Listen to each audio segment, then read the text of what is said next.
Bé, avui parlarem d'un projecte que es diu VirtuApps. I és una història ben interessant, Tracta de com la tecnologia, que de vegades sembla que ens separa, que crea barreres, doncs es pot convertir en tot el contrari, en un pont per connectar-nos, per unir la comunitat. A veure, comencem amb una escena que segur que molta gent li sona. Aquella trucada per telèfon intentant donar suport tècnic a un familiar, sabeu? Plena de «no, l'altre botó» o «on dius que he de clicar exactament?» És, vaja, una experiència gairebé universal, oi que sí? Però, clar, més enllà de la típica anècdota d'aquesta frustració momentània, hi ha una realitat molt més profunda. Perquè aquesta dificultat amb la tecnologia per a milions de persones grans es tradueix en aïllament social. És una barrera, una de ben real, que els impedeix participar de ple en un món que, ens agradi o no, cada dia és més i més digital. Doncs bé, per entendre com VirtuApps afronta aquest repte, farem un petit recorregut. Primer parlarem d'aquesta bretxa digital que cada cop és més gran. Després veurem com VirtuApps connecta generacions i com funciona això dels estudiants que fan de mentors digitals. També analitzarem, perquè és un benefici per a tothom, com passen del pla a la realitat i, per acabar, la gran idea que hi ha darrere de tot plegat. Vinga, som-hi! Som-hi, doncs. Aprofundim una mica en aquest repte. La cosa és que, avui dia, les competències digitals ja no són una opció. De fet, hi ha un marc europeu, el DICOM, que les defineix. I per a la gent gran, no tenir aquestes habilitats, significa un risc real de quedar-se enrere, de quedar-se aïllats de serveis que són bàsics i, sobretot, del contacte amb la família i els amics. I és just aquí, en aquest context, on entra el nostre protagonista d'avui, VirtuApps. Com neix? Doncs neix com una cooperativa de docents. Resulta que l'Ajuntament de l'Hospitalet de Llobregat fa una crida pública per buscar projectes per crear cursos que ajudin a reduir precisament aquesta bretxa digital. I ells hi responen. I la proposta que fan és, la veritat, molt potent i molt clara. La idea és fer servir l'educació i la connexió entre generacions per donar-li la volta a la tecnologia. Perquè al final no es tracta només d'ensenyar com funciona un mòbil, no. El més important és construir vincles. La tecnologia a vegades allunya, però a VirtuApps la fem servir per unir. M'encanta. Aquest eslògan ho resumeix tot, perfectament. És tota una declaració d'intencions, Capgira completament l'idea que tenim sobre la tecnologia i l'aïllament. La tecnologia com una eina per apropar, no per distanciar. Aquesta és la clau. Molt bé. La filosofia és fantàstica, però com ho fan? Com ho porten a la pràctica? Doncs aquí hi ha la clau de tot el projecte. El cor de VirtuApps és una metodologia, una de molt innovadora, que posa els joves al centre de la solució. El concepte clau es diu EAPS, que vol dir e-aprenentatge servei. I, sobretot, no ens hem d'imaginar una classe tradicional, Res a veure. Pensem-hi més aviat com si fos un carrer de doble sentit.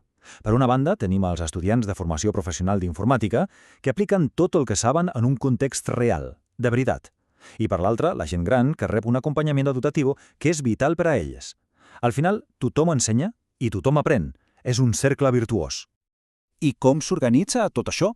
Doncs el procés està molt ben estructurat, pas a pas. El primer de tot, formar els formadors, o sigui, el professorat. Un cop ells estan preparats, són els estudiants qui dissenyen les activitats, les sessions, i a partir d'aquí ja passen a l'acció, trobades setmanals amb la gent gran. El resultat final de tot aquest camí? Doncs un empoderament real per a la gent gran, que guanya autonomia. I que quedi clar que aquí no s'improvisa res, Tot el programa està dissenyat al més mínim detall. Són 12 hores de formació repartides al llarg de 3 mesos.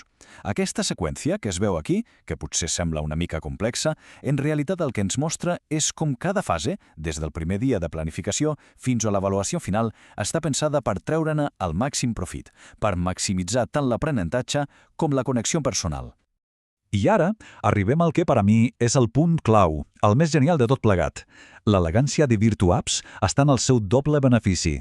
Aquí no hi ha un grup que ajuda i un altre que rep ajuda. No. Aquí els dos grups, joves i grans, aprenen i creixen junts. Mirem-ho una mica més de prop.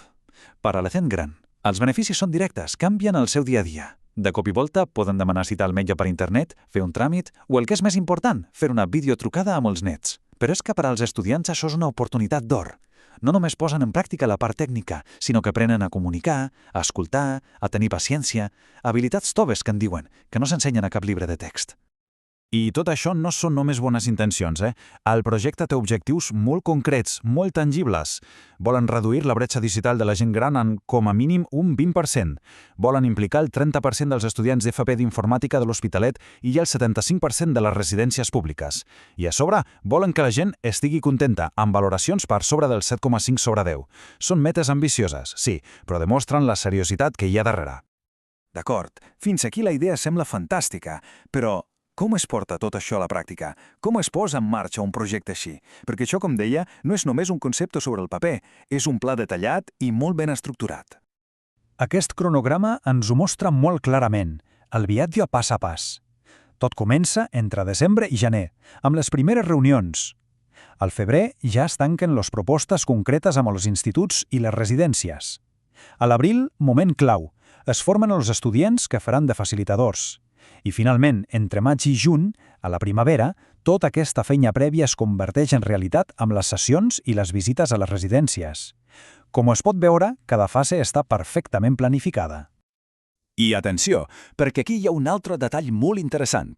Com a part de la seva formació de les seves tasques, són els mateixos estudiants els responsables de crear tota la campanya de promoció del projecte. És a dir, dissenyen la pàgina web, creen un vídeo promocional, gestionen les xarxes socials. Això afegeix una altra capa d'aprenentatge brutalment pràctica. Màrqueting, comunicació digital, de tot. Bé, i ja per anar acabant, fem un pas enrere. Allunyem una mica el focus per veure la imatge completa, perquè, més enllà de la logística, dels detalls tècnics, el que fa VirtuApps és proposar-nos una reflexió molt més profunda sobre quin paper ha de jugar la tecnologia a la nostra societat. I aquest és potser el missatge més potent de tots, que la solució a un problema tecnològic com la bretxa digital potser no és més tecnologia, potser la solució és més connexió humana. Les eines, els mòbils, les tabletes, ja les tenim.